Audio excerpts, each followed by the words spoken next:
In Luke chapter 4, we see Jesus again lifting up Gentile after Gentile. In the context here, Jesus was rejected by his own people in his own town. And then he says these words in Luke chapter 4, verse 25. But in truth, I tell you, there were many widows in Israel in the days of Elijah, when the heavens were shut up 3 years and 6 months, and a great famine came over the land. And Elijah was sent to none of them, but only to Zarephath in the land of Sidon, to a woman who was a widow. What's he doing so far? He's saying to the people in his own town, look, God loves all people equally. Don't be casting me out because I'm a God of all nations, of all peoples. I want you to know that God loves all people. Look at what he was doing in the Old Testament. He was reaching out and using Gentiles back in those days, even over the Jews. Do not harden your hearts. Keep them open to me as being the Messiah. He later goes on and lifts up another Gentile in Luke chapter 4, verse 27. He says these words.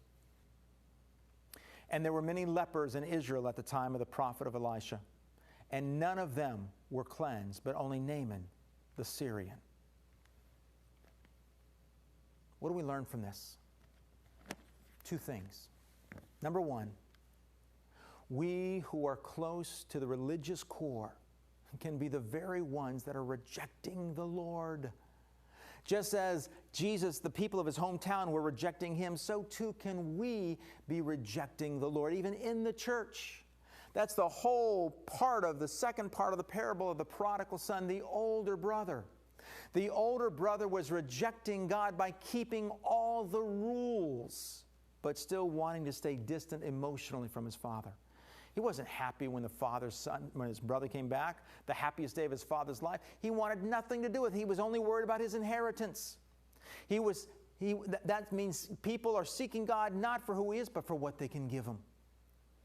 And Jesus defines sin in a whole new way in the prodigal sons, plural, the prodigal sons.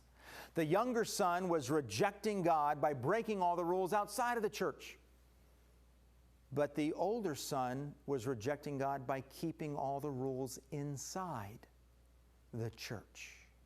Oh, men and women, we've got to be so very careful that we are not rejecting Jesus, even though we're so close to him. Well, what's the second thing that we can learn? God has a special heart for those outside of the church. We've been saying it over and over and over again. He wants us to be reaching out to the internationals. He wants us to be focusing on other cultures. He wants us to have a balanced ministry of both here and there.